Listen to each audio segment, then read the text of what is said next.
What is up, everybody? This is the Old English D podcast for Tuesday, August 6th, 2024. Trying a little something new today. Trying to see how things go. Being on camera is a little a little awkward. But we'll try to see. We're trying to mix it up a little bit here and see how we feel about it. I'm excited about this. It's something I've been thinking about trying for quite a bit. Hopefully this gives me some openings to do some other things that are pretty cool with the podcast, and hopefully it brings some good content for you guys. It's going to be a work in progress. I've got a couple things going on, and I want to make sure that I do the best I can. But we're going to give it a try.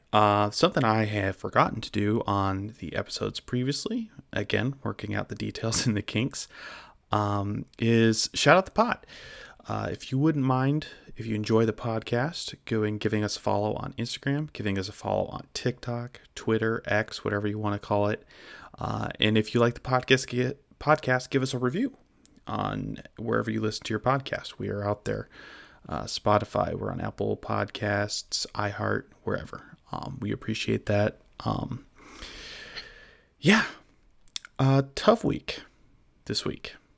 To kind of dig into it just briefly, I am going to be looking over here. I've got my notes and I've got a few things up here, but it's kind of the way I'm keeping track of things so far. So it's going to be a little more relaxed. We'll have to see. But yeah, post deadline has been interesting. The last podcast I recorded was just after the trade deadline. There was a lot of things roaming around there, thoughts and things to process. And I think that after some time, some things have come to light, and especially in the play of the team since then, you can kind of sense where we are at. Lose the series to the Royals 3-1 in a 4-game set. I think we all saw that one coming, especially with the vibes around the team after the deadline. And it was not in particularly close fashion for most of the series. First two nights were rough. They lose 7-1, lose 9-2 the first two nights. Jim Leland had his number retired on Saturday, and they get the win on that night pretty spectacularly. I had given up on that game through the first 8 innings. I think there are a lot of Tigers fans had. That's kind of what happens when you have bullpen days every other day, it seems. But, and even, argue as a lot of us did over the bullpen usage and whatever, how the game ended Sunday, losing 3-2 on the MJ Melendez 3-run homer in the top of the ninth. The game was still close. Offense sputtered a little bit again, and you wonder about the wherewithal of the team. Hopefully this West Coast trip this week doesn't take it out of them further. I think that's something to think about. But kind of a big overview from the series against the Royals, which is basically what I'm reviewing here, because that's the only games that happened since I last recorded. This team, after the trade deadline, they only lost 4 guys, and honestly, it probably could have been more. Realistically, I think more guys could have gone. But you look at this team and how they lost 4 guys: Chafin, Canna, Flaherty, and Kelly. Those guys you don't necessarily think of as glue guys. You're going to hear that statement a lot out there. But Chafin, maybe. Yeah, I could see the case for Chafin. Quiet leader in Canna and Kelly. You can almost see Jack's been around the block. He's 29, but he's been around, and he knows what's going on. This is his fourth organization now with the Dodgers. But you wouldn't think it would take the effect that it has taken on the team so far. It's been, you can sense it, you can feel it, that there's something wrong. And, even going back further to July and the Guardians and that whole mess after the Toronto series, when Riley Green isn't in this lineup, it's like something's wrong. It's like something has happened to this team where they don't know how to hit. They don't know. It's so weird. And this has happened the last 2 years with Riley getting hurt on and off. And be it as it may, he seems to be the real glue that keeps the lineup together. The offense has looked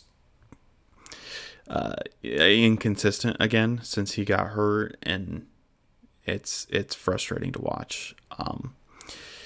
But yeah, I truly hope this West Coast series coming up doesn't further drag the team down the doldrums or the depths of whatever's going on. It has the potential to do that. I think the off day is probably a good thing. Kind of get them some rest. It's a tough enough trip out west anyway. For people who don't know the schedule, it is 3 in Seattle against the Mariners, all night games, and then 3 in San Francisco against Canada's Giants. Night afternoon game for us here in the Eastern Time Zone. Late nights all this week. If you're wanting to watch a team, we'll see how much baseball I consume this week, pending kind of the performance of the team and things like that. But yeah, West Coast trip has the potential to really, really put a dent in the team. Now, results recently, West Coast wise, have been kind of varied, but the schedule doesn't lighten up in the month of August here. Start the series, or the month rather, with the Royals. Go to Seattle and to San Francisco. Come home for Seattle. So we play 3 more against Seattle at home, and then we get the Yankees. Now, the Yankees have been up and down recently, but you can expect them to play well. They always seem to figure it out against the Tigers. And then we have the week of Chicago. The week after that, the 20th through the 26th, we get the Cubs at home for 3, and then we get the White Sox at home for 4. No offense, Joel, if you're listening to this, my brother. That Cubs series and the White Sox series might be exactly what this team needs. Right towards the end of August, it might be everything at that point. The Cubs might be out of it by then. The White Sox have been out of it since April. So hopefully that'll be good. Those are both on the road, so a nice long week in Chicago for the guys. And then we come home for the Angels, who have also not been great. We didn't perform well against them in LA, but you know how the team is. Then we end the month against the Red Sox at home. So again, who knows? The Red Sox are another one of those teams where we've destroyed them before, and we've come back and had really good series against them. So I don't really know. I don't know. It's kind of an up and down month. The West Coast trips make it tough. Yankees are in there. Red Sox are in there. Obviously, starting the month like they have against the Royals is pretty tricky. But moving right along. Next thing I wanted to point out for everybody, I use the website Spotrac. I don't know how to pronounce it exactly, but I was looking on there for a different reason. I cannot remember why. I was talking to a coworker. He made me think of something I can't remember. But I happened to see the Detroit Tigers payroll rank when it comes to amongst all the other major league teams. And if that information ever becomes more mainstream than it is right now, currently, it's just going to cause Tigers fans to get riled up even more. And honestly, probably rightfully so. After the trade deadline, trading away players like Flaherty and Canna, who are on decently big contracts, and who knows how some of those financials are going to work out. I don't know exactly how much we're covering of different players' salaries. I haven't heard anything specifically. But Flaherty gets traded. He was on a $14 million deal. Chafin, $4.75 million deal. Carson Kelly is on a $1.2 million deal. And then Canna on an $11.5 million option, I believe. But you dump $31.4 million, and you would think with a shuffle it would kind of balance out, but it has not. The Tigers now rank 26th in payroll at a whopping $98 million. And yeah, it's not good. Obviously, some of that, well, all of it, clearly is in regards to the payroll after the trade deadline. You trade away those big contracts, this team looks exactly like it is, and that's very young, very inexperienced, and very light on payroll. And a big chunk of that payroll, the $98 that we are still paying, is Kenta Maeda and Javier Baez. They account for probably more than a third of that. So everybody else not named Maeda or Baez is worth probably close to $65 million. And we're getting down into Oakland territories there. If Oakland spent one off season, they would be at our payroll. So there's a little fodder for the Chris Ilitch is a penny pincher crowd. I don't know. It really has highlighted how little the Tigers really spent. You can kind of cover it up with the amount they gave Kenta and Jack's contract and picking up Canna's option, things like that. But you really boil down to it and you look at the deals that have been made, and it's really revealed how little the team spent, and honestly, troublingly, how little they've put into especially the offense. Speaking of which, I did want to address something as well that has been going around, and since the trade deadline, I think it's kind of reared its head, and I think it's important to talk about. The Tigers, and it's become apparent with the way they've been constructing the team, and I think I've been able to form a good opinion on it.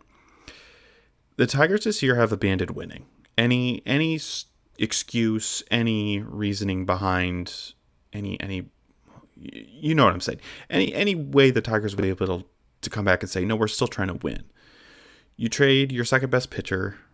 You trade one of your better relief arms. You trade your backup catcher who is having a career year hitting. And you trade Canna. It could be a glue guy, whatever. You can go two ways with that. You can go, we want to promote guys from the minors, and we want to let them grow. We want to let them get at bats, like Scott Harris said before the year. We don't want to block people, innings, at bats from younger guys. Or you can go the route of finding replacements, finding solid guys out there on the waiver wire, free agent market, whatever, and try to, put together some more wins and toe that line of buying and selling, like we saw like the Cubs do, for example. The Tigers have done neither. They've promoted within, kind of. It's been a struggle. I think the Tigers need to commit, fully send it, and say, okay, we're done with this year. It's 2 months, less than 2 months now. We need to commit to saying this next 2 months is about the development of the 2025 Detroit Tigers. You can get some of these at-bats out of the way for younger guys who really need the reps in the major leagues. Everyone's moaning and complaining right now, and rightfully so, how big the gap is from hitting in the minor leagues in AAA to the hitting in the major leagues, how much more difficult it is to hit major league pitching than AAA pitching. And if that's the case, which I think it is, the only way to alleviate that is to get them major league at bats. It's the only way. You've got guys, and they've done a decent job so far bringing up Dingler, and he's being a backup catcher, so he's not getting every day at bats, and that's fine because Jake Rogers is doing a wonderful job. He's doing everything as asked of him. But you got to look at other guys. They've given Colt the at bats, and it's worked. He had a rough month and a half, and then he figured it out. You look at guys like Justin Henry Malloy. He came up and, up and down a little bit, and he's starting to figure it out. He's going to end up with double-digit home runs this year after coming up in June, I believe. I could have gotten that wrong, but I think it was in June when they sent Torque down for him, I believe. But you look at these hitting prospects that they've brought up, and for the vast majority of them, it's worked. They've come up, they've been equipped enough to be able to make changes at the major league level in a relatively quick amount of time and succeed. You're seeing guys like Wenzel Perez as a perfect example. He wasn't supposed to be up. Urshela got hurt. That's why he came up. And he came up and he's produced. And, maybe he's slowed down a little bit, but he's still a solid at bat. He's a switch hitter. He can lay down a bunt. He's quick. He can play in the outfield. I have no complaints about Wenzel Perez. And that's because they called him up and he was ready for the opportunity. You got to give more of these guys that opportunity. Guys that I think really need to see the at-bats in the major leagues. So, while saying that, I came up with a kind of a loose roster of guys that I think should be the in and out roster to end the year here. There are tough decisions to be made when saying this. Everybody wants to say, oh, we want to see player X, we want to see player Y in the major leagues. That's true. But if that's the case, you need to be ready for the decisions that come with that. Who are you sending down? Who are you DFAing? Who are you releasing? What kind of contract money are you eating?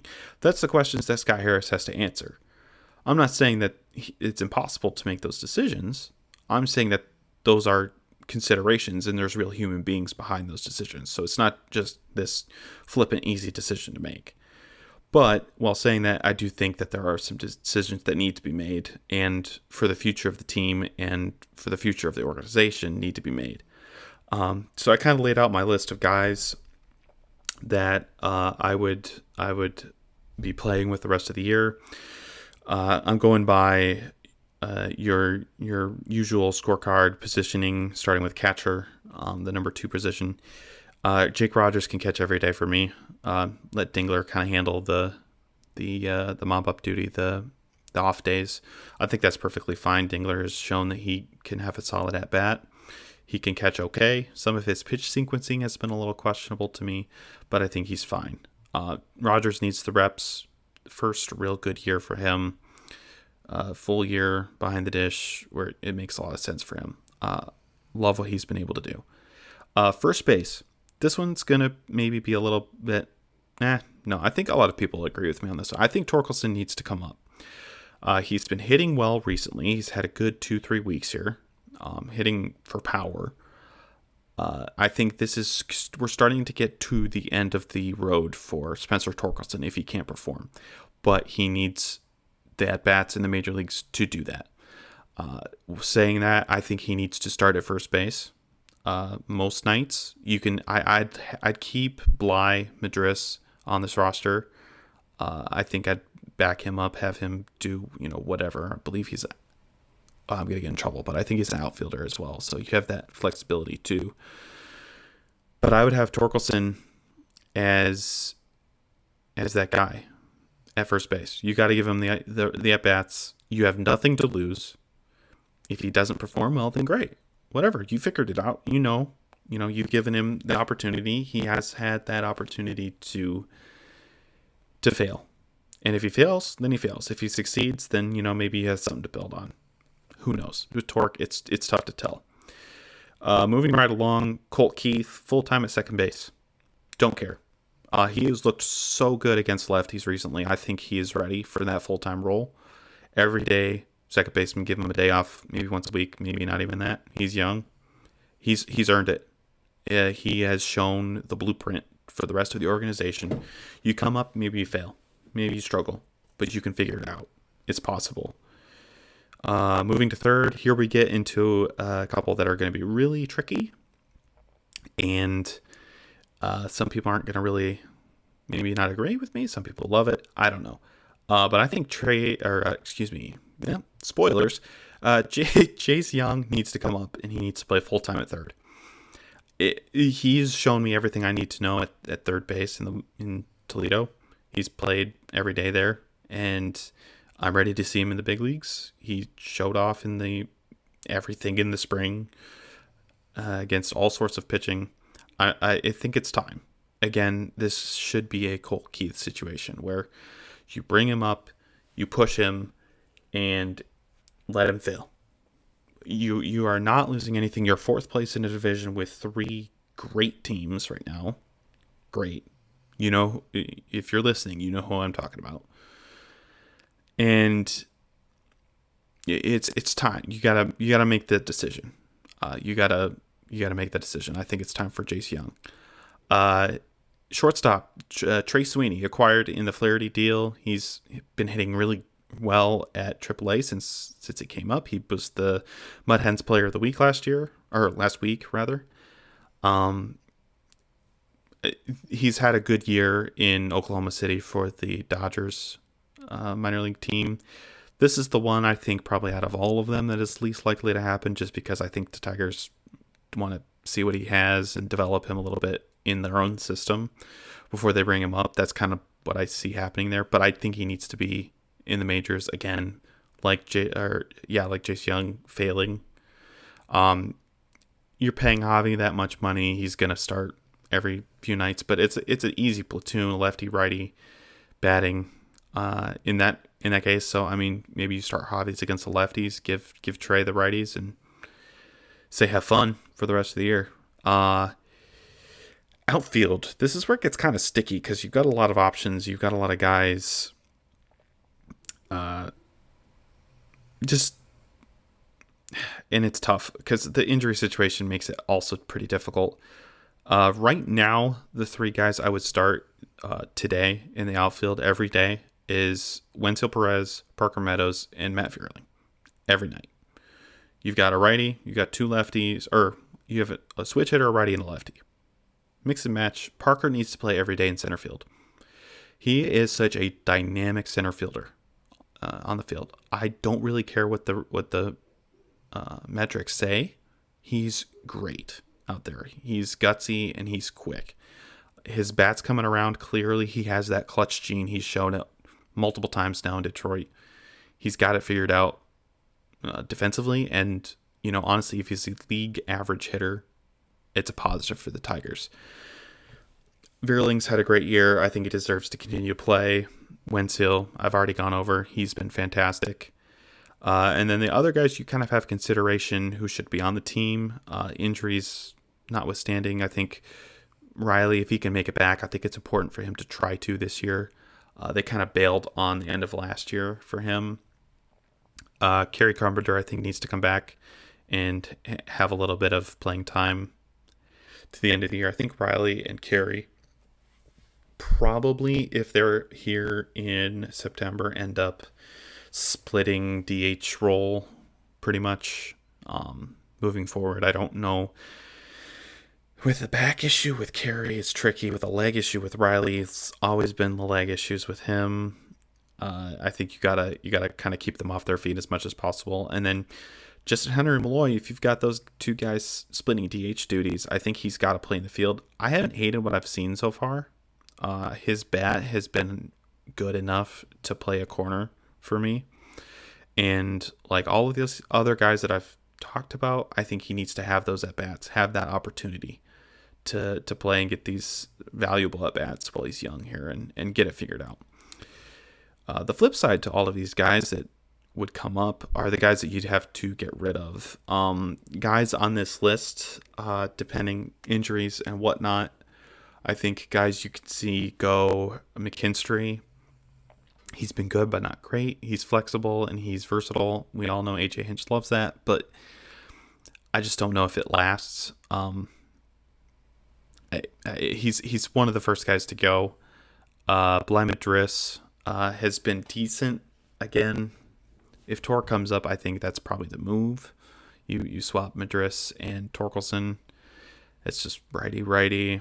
You've got the outfielders now with Wenzel and Parker and Vierling playing in the outfield. It could go contract-wise. It would be very easy, very financially. It would make a lot of financial sense too. Is Urshela? That's the one I hesitate at the most, just because I think he's been decent in stretches this year, and his ability to fill in at first has probably earned him some cachet with the team. I think you try to hold on to him as long as possible. I've really liked what Gio's brought to the team this year, and I think that he's been good, especially swapping and playing first more than he has in his career, and just doing that kind of thing. It would suck to see him go, but I think he is on that list. The pitching is where I think I might be a little more outlandish than some people, but I think this is important. You've got guys in AAA and now in the majors who have earned the opportunity to, with the injuries we've experienced, with the loss of Flaherty, I think you have to fill some starting roles. The plan since the trade deadline in the Royal Series of Skubal and Kiter and then let the bullpen figure it out the rest of the way isn't going to work long term. It's just not how it just roster construction. It just doesn't make sense. I don't understand what they've been doing. So I've got 5 starting spots, and then I've got some bullpen arms. I'm just gonna go over them. You guys will have to tell me what you think. My voice is starting to go, so if excuse me.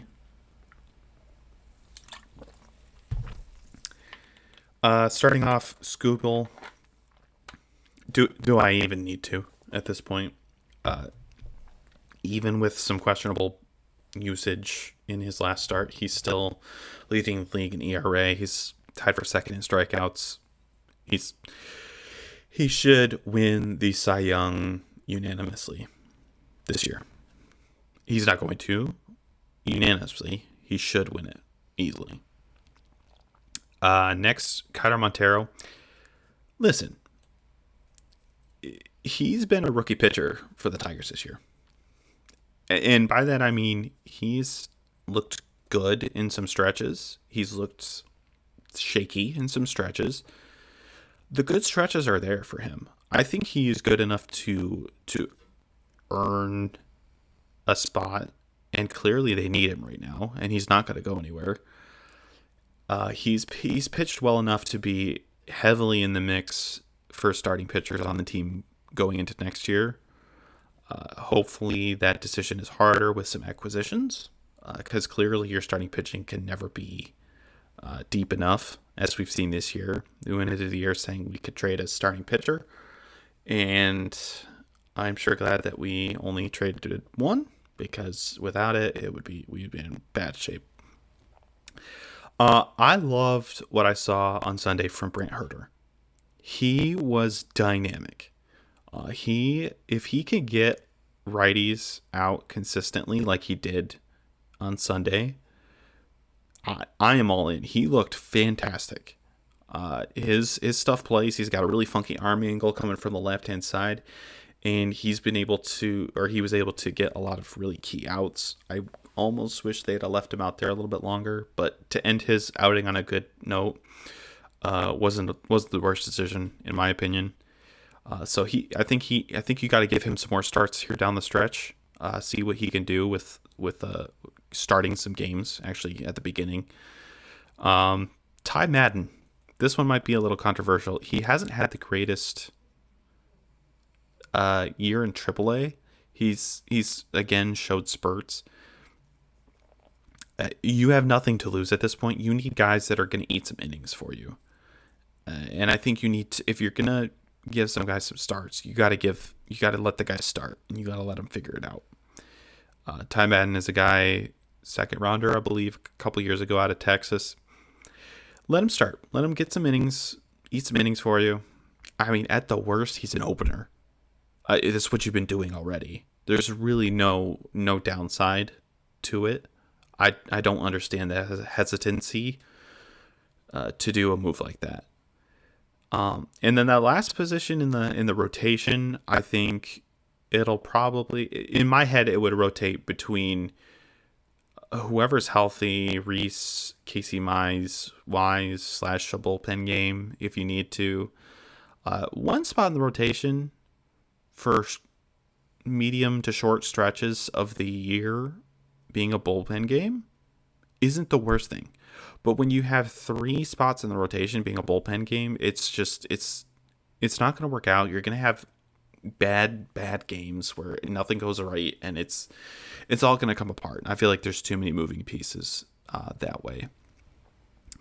Quickly, I will run through the bullpen options here that I have. I've got Bo Brisky, I've got Will Vest, Jason Foley, Alex Faedo, Tyler Holton, Shelby Miller, and Brian Sammons. Brian Sammons came in and had a great outing. I think he deserves some more innings. He could fill into that starting pitching spot, that number 5 spot, moving toward the end of the year, pending the injury situations. I think he could fill in there and be just fine. Again, eat some innings. That's all you really need. Kenta Maeda, in my opinion, has had one of the bigger turnarounds of the year. It's not been wild. It's not been crazy. It's not been anything earth-shattering by any means. But since he went to the bullpen, he's had 4 outings. Since he went to the bullpen, he has pitched a total of 13.4 innings. He's given up 15 hits, 7 earned runs in 13 innings. It's no worse than he was in the rotation. But most of those, it's I don't know. He's had 1 walk. It's something he was struggling majorly with in the rotation. He's had 1 walk. He struck out 14. We didn't see a strikeout in Kenta in the rotation. He's getting swing and miss. He's giving up more power, admittedly. But I don't know. I feel like he's been good enough to be a long guy.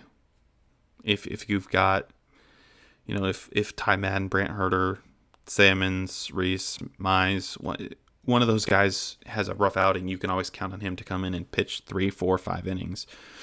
I mean, against Minnesota, he came in to the bullpen game and pitched 5 innings, which is a start. He pitched 5 innings, 1 earned run, no walks, 4 strikeouts. No home runs. It was solid. So, if that Kenta's in there, I'm okay with him being in the bullpen, for sure. To make that happen, you do have to lose probably Hannafy, and I think you got to say goodbye to Joey Wentz. You're just making choices at this point. Clearly, Joey Wentz is not going to be a guy for the Tigers in the future. He's not going to be a part of, most likely, the 2025 Tigers. Who knows? They seem to love keeping him around for some reason. I don't understand it. But this is those hard decisions that I was talking about closer to the beginning. Is just saying, hey, this is what's best for the organization. Now, that's a tough thing to say this week, and this is kind of segueing further on here. You guys will have to let me know if you think that those lineup roster decisions are outlandish, if it's too much, if it's not enough, who knows. But the tough roster decisions kind of segues perfectly into the last thing I wanted to cover. And something that I think is important to note about baseball, moving forward into a season where the Tigers either will have to, for sure, make some choices, and we'll have to make some tough choices. If it's not this year, it's next year, into this offseason, into next year.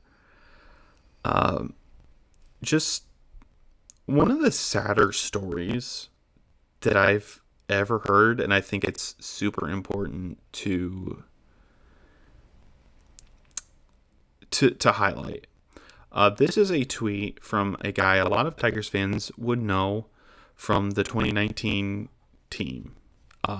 The guy's name is Brandon Dixon. He led the team in homers in that dreadful, awful 2019 season. And this is a story that I think it needs to have more traction because I think it's important to hear for a lot of baseball sports fans just in general.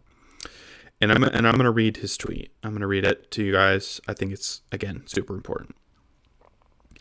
In 2019, I was offered a 7-figure contract that I couldn't accept.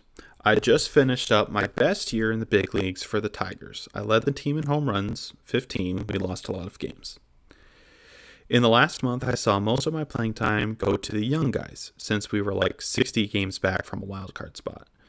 It was clear that the Tigers were rebuilding, and I wasn't in the future plans. Quickly into the offseason, I was getting interest from multiple teams in Korea and Japan. For those that don't know, these are the two premier leagues outside of the U.S. They have limits to the amount of foreigners that can be allowed on each team, so these jobs can be somewhat rare. This seemed like the perfect transition. I loved Detroit, but I had an uncertain future there, and I was being offered a guaranteed contract for twice what I would have made with the Tigers. Seemed like a great fit. But I wasn't a free agent, and the Tigers would have to agree to the deal. This usually is solved by a buyout between the two teams. We put the right people in contact and told the Tigers that I wanted to stay if I was a part of the future. But if not, I wanted to go and make some money for my family. The Japanese rep called us the next day. The Tigers wanted $1 million for my buyout. The contract offer was for $1.2 million. I called the GM for the Tigers confused, and he told me I was a big part of the future of this team, and they didn't want to lose me. He wasn't going to budge, so we let the Japanese team know that we would be passing. 6 weeks later, the day after my wedding, and on the way to my honeymoon, I get a call from the Tigers GM. Hey, I'm sorry, but we are putting you on waivers. We made a couple trades and need your roster spot. I went unclaimed. My offer in Japan was already given to another player, and I was headed to the minor leagues with Detroit. That year ended up being the shortened COVID season, and I finished the year making $60,000. He ends up here. I came across this Twitter a year or two ago after this. I knew I wasn't interested in working for someone else after baseball and needing their approval making decisions. For people who have lost track, that was under Al Avila. That's who he's talking about there. There's kind of two sides to this. On the first side, as a baseball player, as a sports athlete, whatever, there is an understanding on a lot of those guys that, this is kind of a not a permanent thing, and you could be moved at any time. Roster moves happen, what have you. That's an understanding, and I think a lot of players get that, and it's hard or harder in some situations, and it's easier for others. But there's also a human side to this whole thing. And in my opinion, the best GMs, they get that. And they understand how to make a roster move where you aren't, burning bridges with people, with human beings, but also burning people. Hurting people in the process. You hear stories like this all the time, and I think it's easy for a lot of these executives to let the money and the organization get in the way of truly treating people right. I've always had my suspicions about how Al Avila handled his business with the Detroit Tigers, and none of it was based on any sort of factual evidence of anything, and it just sometimes felt with some of the guys how they left and how players seem to view the Tigers after they leave. Immediately off the top of my head, you think of Nick Castellanos has had some pretty scathing things to say. A lot of his things had to do with Comerica Park, but you could kind of read between the lines. Robbie Grossman has had some words for the organization since. I know Eugenio Suarez, him leaving was a little funny at the time. All of those guys left via trade under Alan Vila. And it feels like he probably didn't handle his business the best. And this story from Brandon Dixon is just another anecdote of something similar to that. I truly hope Sky Harris is someone who can turn the reputation of the franchise around, because clearly Detroit has a reputation. I'd have these arguments with Casey so many times of, why didn't the Tigers bring this guy back? Why didn't the Tigers bring this guy back? Biggest one was Jeimer Candelario. Hearing stories like this, I don't know, man. I don't know if these guys want to come back at this point. It'd be hard to tell, especially with the way that Alavila ran the team. I don't know. And like I said, I truly hope Harris and Hinch have found a way to have that great symbiotic relationship, players and ownership and management and all of this stuff. I hope they get it figured out, because this is a truly sad story. Guy on his honeymoon, first day of his honeymoon, getting told he's going to the minor leagues when he had the opportunity to make $1 million. Instead, he's making $60K. $60,000 is nothing to sneeze at, especially today. But man, that was a tough one. That was a tough one for me to hear, and I think it was important to highlight that. Brandon Dixon seems to be running a pretty successful street sweeping business now, so good for him. I hope he's happy, and I hope he's doing well. 2019 was a rough year for a lot of Tigers fans, and we joke a lot about him leading the team in homers at 15 homers that year, but I truly hope he has success with what he's doing. Not to end the pod on a downer, because I think that's about all I have. If you guys have any questions, comments, anything, feel free to comment on the socials, to DM us, leave a review. I love hearing that people listen to the podcast. I know it's been weird the last few weeks, and I'm hoping to make that more of a normal thing, but I really do enjoy hearing from you guys, talking to people that listen to the podcast, talking to more Tigers fans. I've been trying to keep an ear out what's going on Twitter, what people are thinking a little bit more, just so I have a better idea what people would want to hear. But I do enjoy it. Somehow this team has kept me interested throughout the last 4 years, and hopefully long into the future here. The future is coming, as they say. But thanks, guys, for listening. I appreciate it. Go Tigers.